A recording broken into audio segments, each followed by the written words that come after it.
Portanto, todo aquele que ouve estas minhas palavras e as pratica será semelhante ao homem prudente que construiu a sua casa sobre a rocha.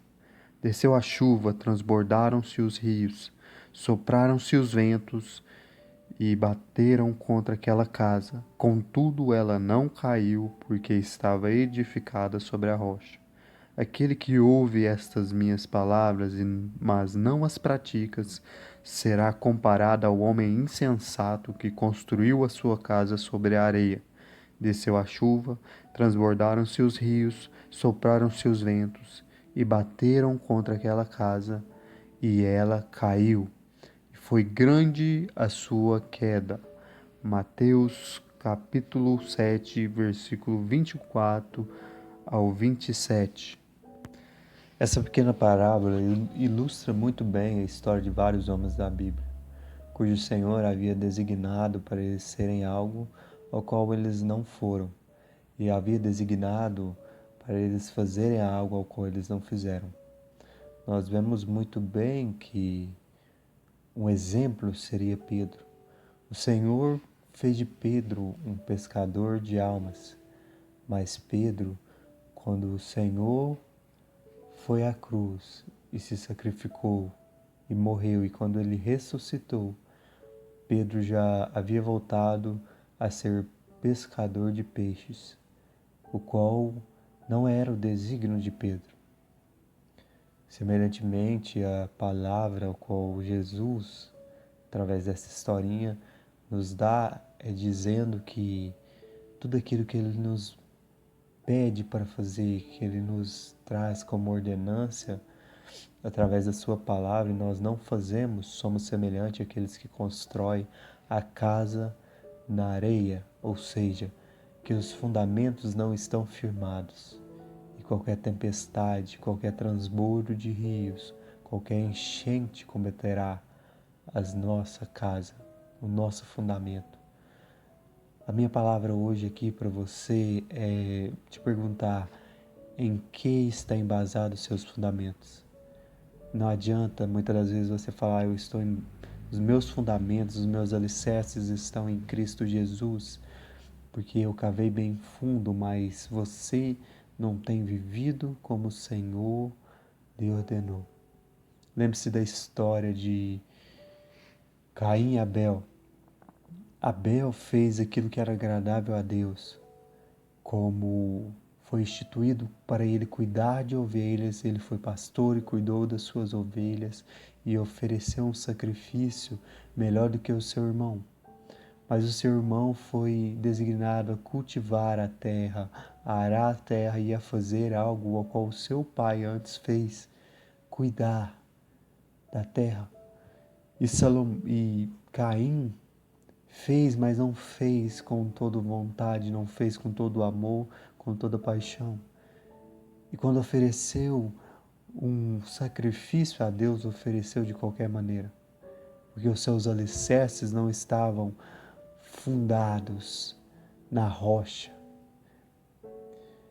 E por causa disso, ele criou em si um furor, um ódio, por ver aqueles que estavam alicerçados na rocha, que é Jesus Cristo. E vendo isso, irou-se e matou seu irmão. E por fazer isso foi condenado. E mesmo quando foi condenado, e quando ele fugiu da face do Senhor, o que ele deveria continuar a fazer era cultivar a terra, mas ao invés disso, Caim mudou e começou a construir cidades. O que eu entendo com isso? Muitas das vezes Deus nos ordena e nós temos um chamado para algo específico, mas nós não queremos fazer. Você pode se formar em engenheiro e muitas das vezes, se você não for designado para aquilo, você não será um engenheiro. Hoje você pode ver muitas pessoas que têm vários conhecimentos, mas que não praticam esses conhecimentos. E um conhecimento sem a prática, ele é inútil. O ensinamento de Jesus Cristo nas nossas vidas, sem nós vivermos esse ensinamento, ele é inútil. Então é por isso que Jesus diz que nos assemelhará a dois homens, um homem insensato e um homem prudente. Porque não adianta nada eu formar em direito e depois virar um varredor de rua. Porque a minha formação não era para ser um varredor de rua, a minha formação era para ser um advogado, um delegado, alguém que estivesse regendo o legislativo ou praticando a lei perante os homens e executando ela. Mas ao contrário disso, se eu tenho um conhecimento e não faço isso, eu sou semelhante a alguém que edifica a casa na areia. Porque todo aquele conhecimento não foi praticado. Todo conhecimento, se eu fosse um engenheiro e tivesse que construir uma casa e soubesse o terreno certo para construir uma casa ou com uma tempestade, um furacão, não viesse destruir essa casa e alicerçasse essa casa bem, com este conhecimento que eu tenho, e fizesse o alicerce dela, a estrutura dela toda para aguentar uma tempestade, aguentar um furacão, e fizesse isso de maneira totalmente correta, como a própria engenharia assim diz para fazer, então eu seria semelhante a um homem prudente. Mas todavia, se eu tivesse todo o conhecimento de engenharia e não praticasse isso, mas fizesse de qualquer jeito, só olhasse e fazesse, não, isso é o meu olho clínico, eu tenho um olho clínico para fazer isso, eu não preciso calcular, eu não preciso de ninguém me falando que é o certo, que é o errado, eu vou fazer do meu jeito e é desse jeito que eu vou fazer. E construísse um terreno porque eu achasse aquele lugar bonito, porque na areia, é de frente ao oceano, é de frente ao mar, isso vai ficar muito bonito, mas os meus fundamentos não fossem profundos e o meu alicerce fosse fraco, não tivesse um concreto ao qual viesse ser forte o suficiente para suportar as tempestades. E por causa da minha negligência de não fazer aquilo que é o certo, porque a engenharia disse que era o certo para se fazer, toda a minha estrutura seria destruída, toda a minha casa seria destruída na primeira tempestade que viesse. Esta palavra hoje é para você que, devido a esta pandemia, devido a essas aflições e as necessidades que as pessoas estão passando neste momento, tem visto uma tempestade na vida deles. E eles perceberam que eles realmente viram agora que não eram crentes como eles pensavam que eram. Porque enquanto você está indo na igreja, enquanto você está conversando com alguns irmãos, está tendo ali a comunhão, você percebe que você é crente, que você todos os dias vai na igreja, mas ser cristão não se resume somente nisso. O cristão verdadeiro é aquele que quando chega na sua casa e está sozinho e ninguém o vê, ele para e tem aquele momento com Deus. Os melhores momentos não são aqueles que nós estamos adorando na igreja, mas os melhores momentos é aqueles que nós estamos sozinhos, em silêncio, ao qual o Espírito Santo está juntamente com nós, pregando em nossas vidas. São nesses momentos ao qual nós estamos sendo alicerçados. E é nesses momentos que o Senhor se faz presente em nossas vidas mais de uma forma íntima e individual. E você deixa de viver o modo ao qual você vivia antes, como abraçado no pecado, e começa a abraçar os firmes fundamentos e começa a alicerçar sua casa em Cristo Jesus.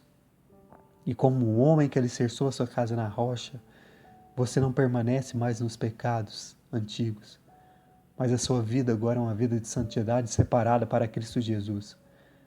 E esses fundamentos se tornam tão firmes que você não consegue olhar para frente e ver algo bonito, porque os seus alicerces estão na rocha, mas tudo que você vê é algo extraordinário, porque você está alicerçado na rocha que é Cristo Jesus. Então você não só vê o mar, você não só vê aquilo que está no mar, mas você vê toda uma extensão, todo um contexto, você vê o todo. Você não vê somente o mar, você vê tudo aquilo que está em volta, você vê os oceanos, você vê as campinas, você vê o céu. E você vê o quão extraordinário é, porque se sua vida está alicerçada em Cristo Jesus, você consegue ver amplamente. A sua visão é ampliada e os seus horizontes vão além da própria praia. Eu quero que você entenda isso, que os seus fundamentos e tudo aquilo que você pensa esteja alicerçado em Cristo Jesus. Certo homem, uma vez chamado George Miller, pastor e reverendo, um homem que cuidou de crianças em orfanatos, gostava muito de ler, era um exímio leitor e ele lia vários livros acerca da Bíblia. Mas certa vez ele percebeu que os livros acerca da Bíblia não eram a Bíblia. Era a mesma coisa de eu ler algo falando sobre certo livro, ler uma resenha de um livro, mas não ler o livro. E quando ele percebeu isso, ele deixou todos os livros acerca da Bíblia e começou a ler a própria Bíblia. E ali ele se aprofundou mais e mais, de modo que quando ele chegou no final da sua vida, quando perguntaram para ele o que ele queria fazer, ele disse: eu queria ter mais uma oportunidade de ler toda a Bíblia. Entenda isso, porque os firmes fundamentos, os fundamentos que estão à sua frente para estar alicerçando, é a palavra de Deus na sua vida. É para que você mostre ao mundo, para que você mostre a todos cujos estão no mundo a luz de Deus em sua vida. É a palavra que vai iluminar os seus caminhos, lâmpadas para os meus pés é a tua palavra.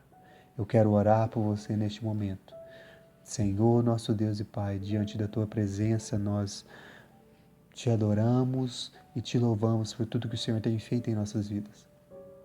Que a tua palavra seja luz para os nossos pés. Que a tua palavra seja lâmpada para os nossos pés e luz para os nossos caminhos. Porque somente a tua palavra é quem tem nos alicerçado e feito nós caminhar. E o teu Espírito Santo venha nos consolar e nos ensinar em sabedoria a orar, a buscar a tua presença, a estar em intimidade contigo, ó Senhor. Deus Santo, querido e amado, eu te louvo e te agradeço pelas vidas das pessoas que estão ouvindo este ensinamento e este devocional. Que esta palavra venha estar alicerçando essas pessoas. Que essa palavra venha ser fixada nos seus corações como o prego é fixado no madeiro. E que esta palavra venha estar sendo anunciada para cada pessoa que venha estar passando por dificuldade, venha estar passando por aflições e venha estar passando por enfermidades neste momento. Eu louvo a Ti, Senhor. Em nome do Teu Filho Jesus Cristo, eu te agradeço e te peço, agora e sempre, cuida de nós, continue cuidando das nossas vidas e permaneça em nossas vidas, agora e sempre, porque toda honra e toda glória seja dado a Ti para todo sempre. Amém.